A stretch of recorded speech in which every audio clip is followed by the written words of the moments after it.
শাসক দল তার নিজের মতো করে কেউ যদি কোনো অন্যায়ের পরে প্রতিবাদে রাস্তায় নামে তাহলে হুমকি দেবার অভ্যাস প্রাপ্ত করেছে, বিভিন্ন জায়গা থেকে হুমকি দিচ্ছে।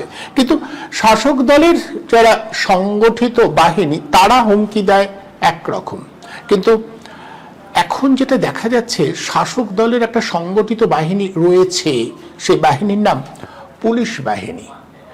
হ্যাঁ, আমি একদম ঠিক বলছি, শাসক দলের বাহিনীতে পরিণত হয়েছে পুলিশ।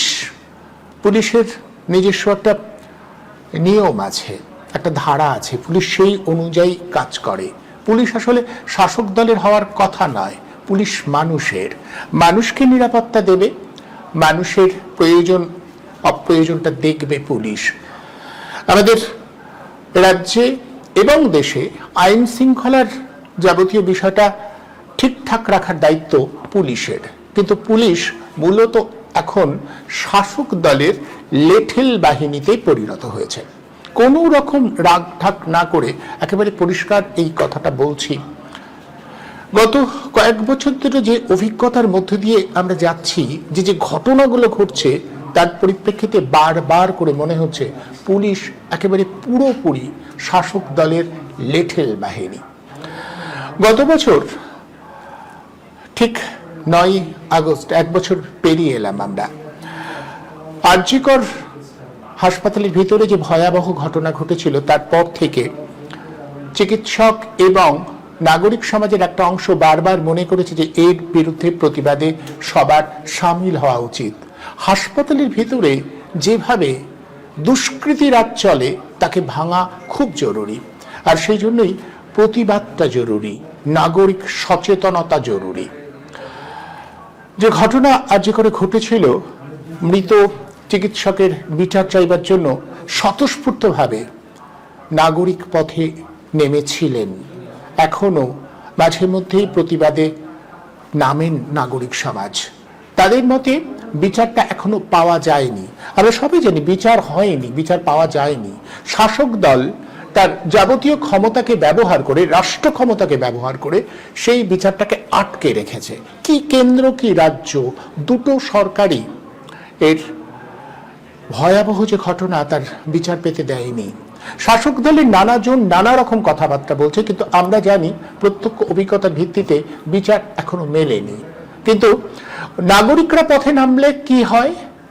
চিকিৎসকরা যদি এই দাবিটা করেন যে আমরা মনে করি চিকিৎসা কেন্দ্রগুলোতে শাসক দলের জুলুমবাজির অবসান ঘটা উচিত, তাহলে তাদের হুমকির মুখে পড়তে হচ্ছে বিভিন্ন জায়গাতে।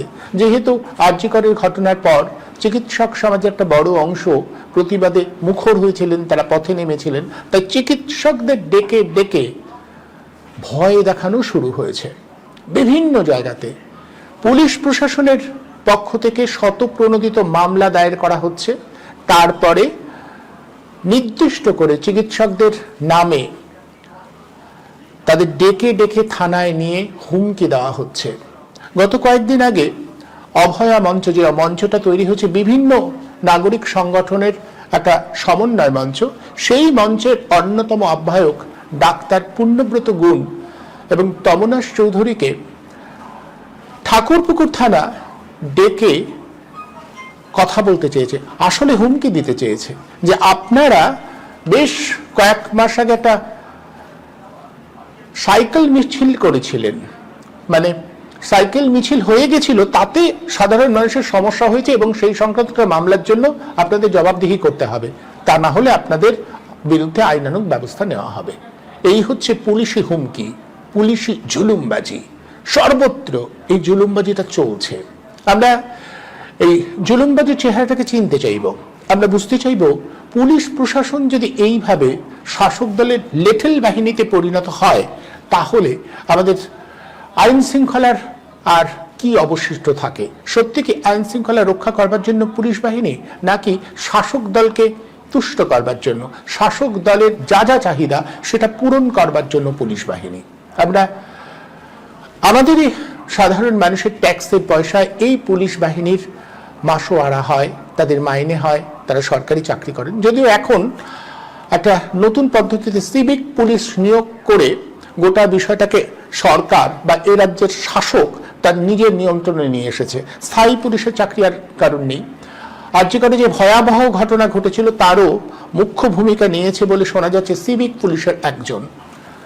এই দুষ্কৃতি চক্র, পুলিশ বাহিনীর মধ্যে একটা দুষ্কৃতি চক্র ক্রমশ তাদের পরিসর বাড়িয়ে ফেলেছে।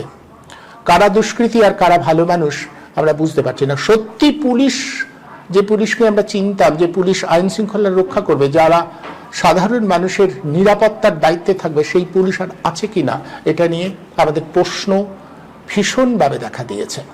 ফলে আমাদের এই বিষয়টা বুঝতেই হবে যে কেন বারবার এদের উপরে এইরকম আক্রমণ নেমে আসে। চিকিৎসকদের থানায় ডেকে ডেকে হুমকি দেওয়া হচ্ছে।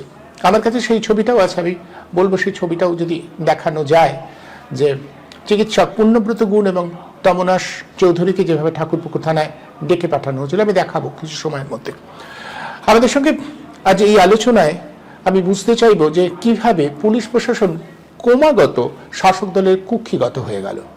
আমাদের সঙ্গে রয়েছেন মিরাতুন নাহার, অধ্যাপক ডক্টর মিরাতুন নাহার রয়েছেন, এবং আমাদের সঙ্গে অসীম গিরি, গণকর্মী এবং গায়ক অসীম গিরি রয়েছেন। আপনাদের দুজনকেই আজকের এই অনুষ্ঠানে আমি স্বাগত জানাচ্ছি। আমি মিরাতুনদের কাছে প্রথম আসবো। মিরাতুনদি, বারবার করে আমরা যেটা দেখছি যে পুলিশ প্রশাসন, আপনি যেটা বলেন যে পুলিশ প্রশাসন সাধারণ মানুষের, এটা কোনো দলের হতে পারে না, কিন্তু আজকে এ রাজ্যে আমরা কি দেখছি, রাজ্য কিংবা দেশ কি দেখছি, মানে কেন আমাদের এই দৃশ্যগুলো দেখতে হচ্ছে? আমরা তো আজকে আবার একটা নতুন ব্যাপারও দেখলাম পুলিশদের পক্ষ থেকে, বা যেভাবেই হোক না কেন, যাই হোক। হ্যাঁ, আমার বিষয়টা দিতে বলবো, ইপিতে সাউন্ড দিতে বলবো। পিসিআর কে বলছি আমি। নামের বানান আজিবুর রহমান। হ্যাঁ বলুন। হ্যাঁ, বিষয়টা তো পুলিশের স্ত্রীরা আজকে প্রতিবাদ করেছে এই ধরনের আলোচনার বিষয় আজকে ছিল। যাই হোক, তো আন্দোলন থামাতে পুলিশের জুলুম, এটার একটা আমি সেই বিষয়টা তো আসবো যে পুলিশের স্ত্রীরা কিভাবে ইয়েতে নেমেছে, আমি পরের পাঠে এই বিষয়টা আসবো যে জুলুমটাকে আড়াল করতে এটা করা হয়েছে। এই যে জুলুম, তারই একটা অংশ, যেহেতু তারা জুলুম করছে, তারা ধরা পড়ে গেছে, তাদের চেহারাটা সামনে এসে গেছে, সেই জন্যই একটা পরিকল্পনা করে, কৌশল করে তাদের স্ত্রীদের মাঠে নামানো হয়েছে। আমি সেই ভিজুয়ালটাও আছে, আমি দেখাবো আপনাদের। হ্যাঁ হ্যাঁ হ্যাঁ, এই যে চিকিৎসক দেবাশিস হালদার, পুণ্যব্রত গুণ এবং তমনাশ চৌধুরী, তারা ঠাকুরপুকুর থানায় গিয়েছিলেন তাদের বক্তব্য জানাতে। তাদের ডেকে পাঠানো হয়েছিল। কতদিন আগে তারা একটা সাইকেল মিছিল করেছিলেন, তার পরিপ্রেক্ষিতে। হ্যাঁ, মিরাতুন্দির কাছে আসি।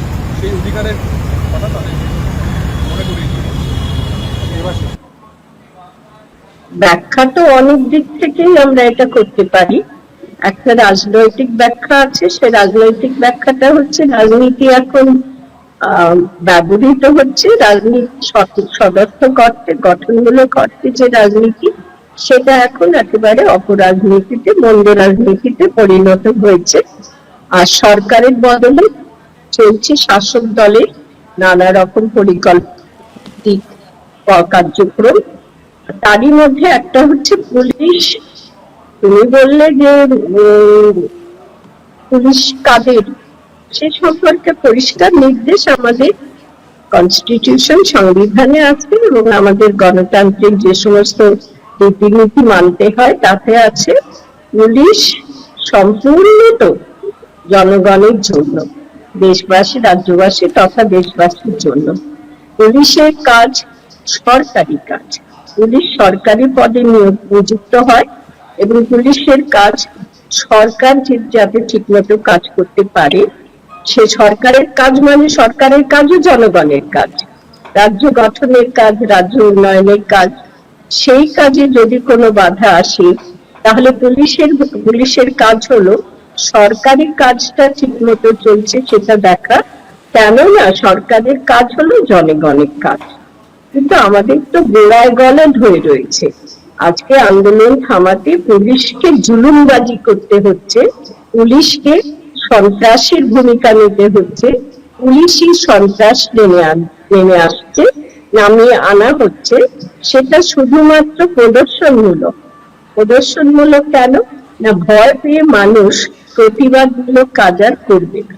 সরকার যে একটা কথা বলা খুব জরুরি, যে সরকারের ভূমিকা হচ্ছে সরকার কর্তব্য পালন করবে, জনগণের প্রতি, রাজ্যবাসীর প্রতি তার যে কর্তব্য সেগুলো পালন করবে সরকার যদি থাকে বুঝে গঠিত হয় ঠিক মতো, আর জনগণ তার অধিকার গুলো বুঝে নেবে সরকারের কাছ থেকে। সেই সরকার খুব দুঃখজনক, দুর্ভাগ্যজনক এবং লজ্জার তো বটেই আমাদের রাজ্যে গঠিত হয়নি। বর্তমান শাসক দলের সময়ে সেই গঠিত না হওয়ার রূপটা অত্যন্ত প্রকট।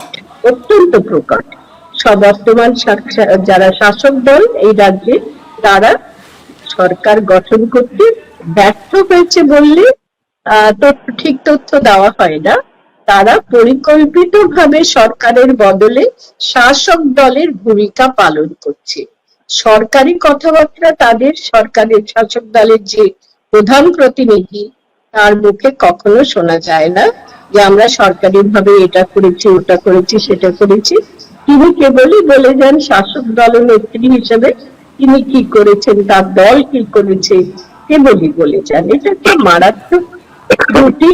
সেই ত্রুটিটা যে সংশোধন করা উচিত সেটাও তার মনে হয় না। আমার মনে হয় সেটা শিক্ষাহীনতা এবং অপরাজনীতির ধারক বাহক বলেই এটা করছেন।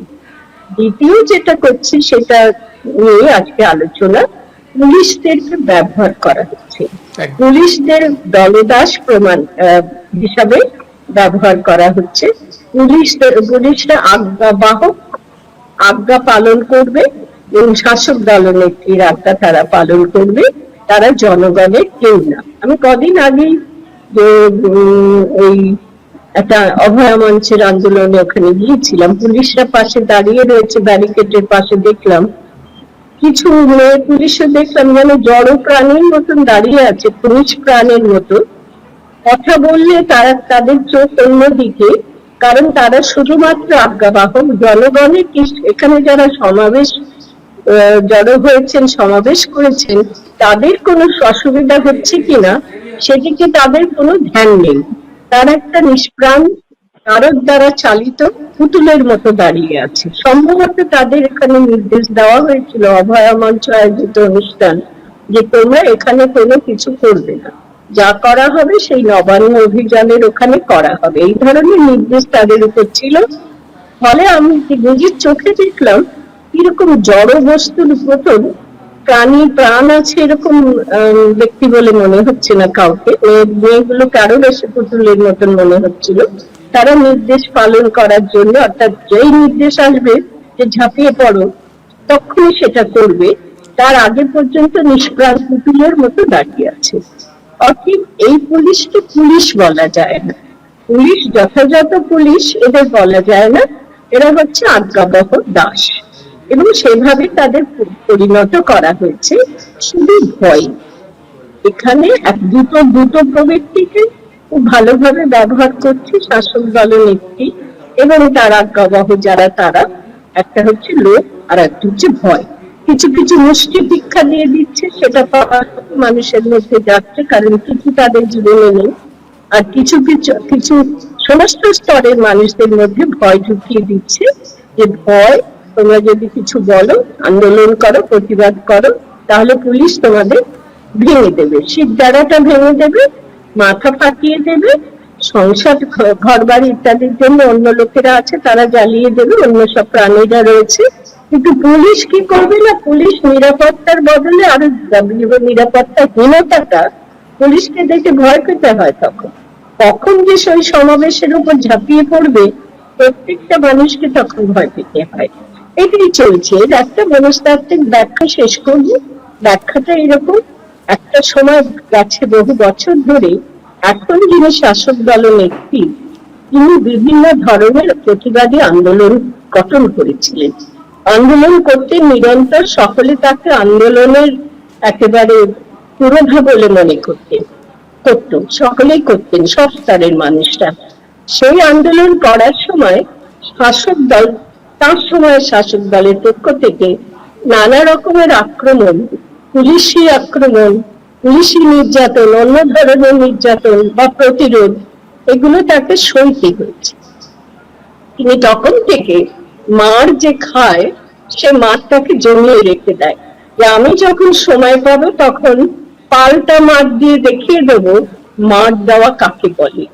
এর ক্ষেত্রে আমার মনে হয় যতটা না আন্দোলন করে উনি মার খেয়েছেন, নির্যাতিত হয়েছেন বা আক্রমণের শিকার হয়েছেন বা পুলিশের নির্যাতন তাকে সহ্য করতে হয়েছে, তার থেকে অনেক অনেক অনেক বেশি মার তিনি জমা করে রেখেছিলেন মনের মধ্যে, যেটা এখন এক এক করে এক একটা পরিকল্পনা করে তিনি সেই মারটা দিতে শুরু করেছেন, ভয় দেখাতে শুরু করেছেন, মানুষের মধ্যে সন্ত্রাস ছড়িয়ে দিয়েছেন।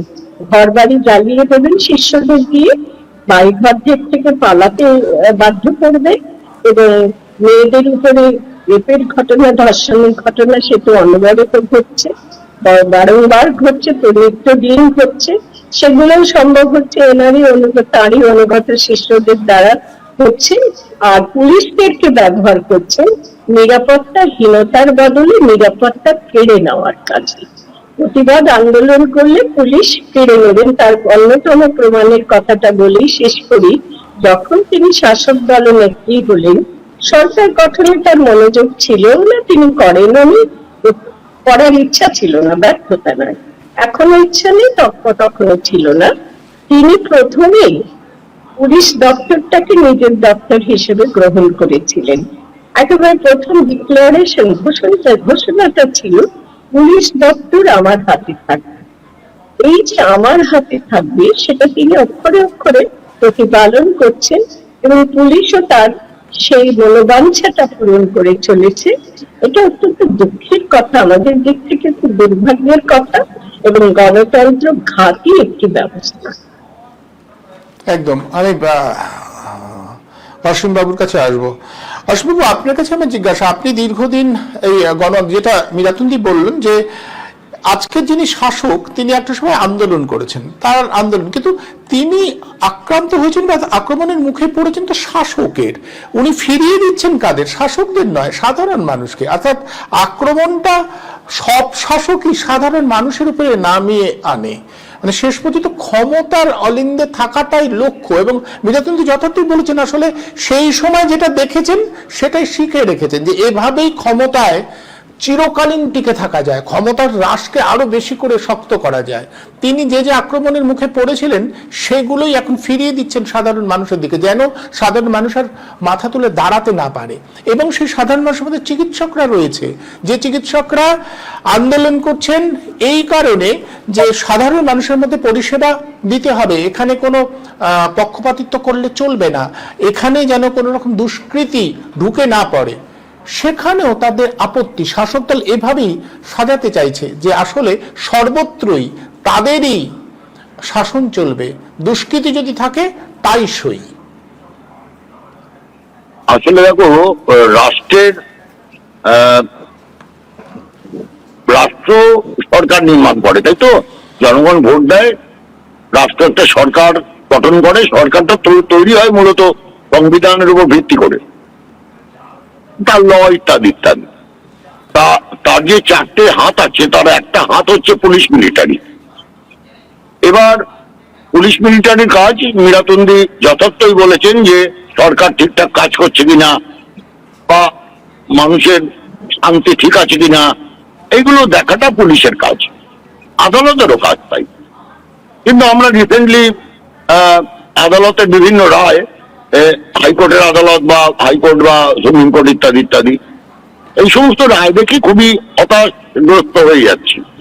আর পুলিশকে দেখে তো অস্বাভাবিক মনে হচ্ছে। মানে এরকম অস্বাভাবিক যে মীরাতুন্দি বললেন যে চুপ করে দাঁড়িয়ে আছে।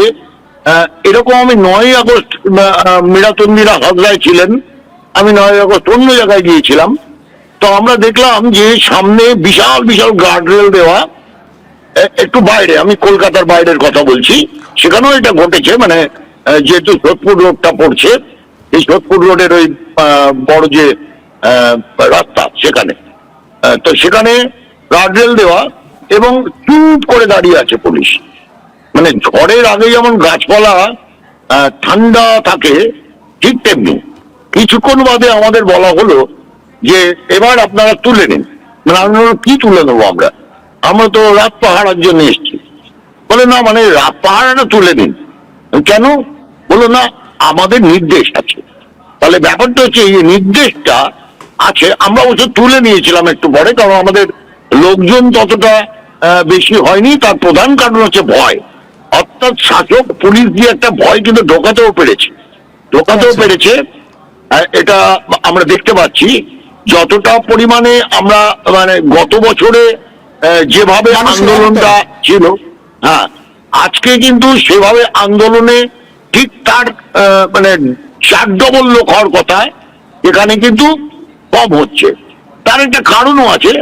কারণ হিসাবে এটা দেখা যায় যে ডাক্তারি ছাত্ররা যে মমতা বন্দ্যোপাধ্যায়ের কথায় বিশ্বাস করে ফেলেছিল, স্বাস্থ্য ভবন থেকে উঠে গিয়ে এবং অনশন থেকে উঠে গিয়ে, উনি যে ওরকম মানুষ নন। আসলে উনি ওরকম চা খাবে, কফি খাবে, এইসব বলবে এবং তারপর তোমরা সুন্দর, ভালো, সব আমি মেনে নেব, এইসব ইত্যাদি বলবেন। এবং এই মিথ্যে কথাগুলো শুনে ওই ছোট ছোট ছেলেগুলো, ডাক্তারি ছেলেগুলো, তারা ভরসা পেয়ে ভেবেছে একজন কাকিমা প্যাটার্নের লোক বলছে কোথাও উঠে যাই, তো ওরা উঠে গেছে সব ঠিক। যদিও পরে ওরা বলেছে আমরা অভয় মা বাবা ইয়েতে চাপে পড়ে উঠেছি, কিন্তু অতদিন অনশন চালানোর মতো ক্ষমতা তার ছিল না। তার কারণ যিনি অনশন করেছিলেন 27 দিন, দীপক ঘোষ তার বইয়ে লিখেছেন যে তিনি ক্যাডবেরি ইত্যাদি খেয়ে করেছিলেন। সুতরাং ওই ক্যাডবেরি খেয়ে তো বাচ্চা ছেলে মেয়েগুলো করবে না, আর তারা কখনোই এইটা প্রচার করবে না যে তারা খুব মানে ইয়ে করছে, মানে আন্দোলন করতে গিয়ে তারা একেবারে শুকিয়ে মরছে, ইত্যাদি গুলো করবে না। ফলে তাদের অচিরাই তাদের অনশন বন্ধ হয়ে গেছে। এই অনশন বন্ধ হওয়ার পর থেকেই কিন্তু আমরা দেখলাম আন্দোলনটা ধীরে ধীরে নেমে গেল। ওই মমতা বন্দ্যোপাধ্যায়ের কথা শুনে বিশ্বাস করায়। আসলে পৃথিবীর সবাইকে বিশ্বাস করা যেতে পারে, কিন্তু এই যে মাননীয়া বলে আমরা যাকে বলছি রাজ্যের প্রধান, তাকে বিশ্বাস করা প্রচন্ড কঠিন কাজ। আমি আগে দুটো সরকার দেখেছি ঘটনা, কিন্তু দুটো সরকারের আমি একটা জিনিস লক্ষ্য করেছি। সিদ্ধার্থ রায়ের আমলে এটা ঠিক, আমার বাবা আমি যখন অ্যারেস্ট হই, তখন আমার বাবা গিয়ে তখনকার পিপিকে বললেন যে দেখুন ছেলেটা তো কিশোর, তা ওকে যে আটকে রেখেছেন, তো এটা তো মিশা দেওয়ার কথাটা। দেখুন এই সময় কিন্তু পিপি তার এইটুকু মানবিকতা হলো যে সত্যিই তো এত কোর্টে লড়তে পারবে না, তাহলে নিশা থেকে সে ডিআইআর করে দিল। আগের সরকারের হাজারটা দোষ ছিল, হাজারটা দোষ, মানে দোষে মানে আমি মানে আমরা দেখেছি আর কি 34টা বছর। আপনারা তো আন্দোলনও নিয়েছিলেন, সেই সময় গ্রামের আচরণ আপনারা সমর্থন করতে পারেননি, আপনারা ছিলেন, সবাই ছিলেন, আমরা জানি। অবশ্যই অবশ্যই। এবং শুধু তাই অনেক কিছু, সেই ডাক শ্রমিক, মরিচঝাপি, বিজন সেতু, নানান কিছু, রেজওয়ান, অনেক ঘটনা, ভিখারি পাসওয়ান, অনেক ঘটনায় আমরা ক্ষুব্ধ ছিলাম। তো কিন্তু আমি দেখেছি যখন এরা কথাগুলো বলতেন তখন কিন্তু ভদ্রভাবেই কথা বলতেন। এখন যেটা হচ্ছে, ভদ্রভাবে এক্ষুনি কথা বলার পর যেই বেরোবে তুমি সঙ্গে সঙ্গে অ্যারেস্ট হয়ে যেতে পারো। যেই তুমি ভাবলে, দেখো প্রথম কথা হচ্ছে ডায়মন্ড হারবার রোড দিয়ে যে সাইকেল চালানো নিষেধ, যখন পুলিশকে ওরা ইন্টিমেশন দিল ডাক্তাররা, তখন এই ইন্টিমেশন তারা নিল, কিন্তু তারা কোনো প্রতিক্রিয়া দেখালো না পুলিশ। অর্থাৎ মিছিল হচ্ছে না হচ্ছে না কিচ্ছু কিন্তু প্রতিক্রিয়া দেখালো না। আমরা সাধারণত যে মিটিং করি রাস্তায়, আমরা এটা ইন্টিমেশন দিই, যার পর পুলিশ যদি না বলে তাহলে আমরা ধরে নিই যে তার মানে সভাটা আমরা করতে পারবো। ব্যাপারটা এরকম, কোনো ইন্টিমেশন দিল না পুলিশ যদি বলে একদম। হ্যাঁ, তাহলে সেইটা ঘটেছিল তখন যে তমনাশ বাবুরা বা পূর্ণব্রত দাদা যখন মিছিলটা করেছিলেন, কিন্তু তখন কিন্তু কিচ্ছু বলেনি। হুট করে এখন একটা কেস ওরা সাজিয়ে দিল যে সাইকেল চালানো ওখানে নিষেধ, মানে বের করা আর কি, খুঁজে খুঁজে বের করা কোন আইনে এদের হ্যারাস করা যায়। ডাক্তারি ছাত্রদের বলে বলে বদলি করে দেওয়া হচ্ছে, মানে যারা ডাক্তার হয়েছে এমডি বলে বলে বদলি করে দেওয়া হচ্ছে। একজনের 4-5টা থানা থেকে একই সময় 4-5টা থানা থেকে তাদের এই দেবাশিসের কথা হচ্ছিল, তার 4টে থানা থেকে এসছে 9:30 তো 9:30, 9:30 একটা লোক কি করে 4টে থানায় যাবে? মানে এইটা হচ্ছে অবস্থা। এই থ্রেটটা কিন্তু পোহাতে হয়নি, অন্তত আমি দেখিনি কংগ্রেস আমলে, আমি দেখিনি বামফ্রন্ট আমলে, অনেক আরো খারাপ জিনিস হয়েছে, কিন্তু এই থ্রেটটা কিন্তু দেখিনি।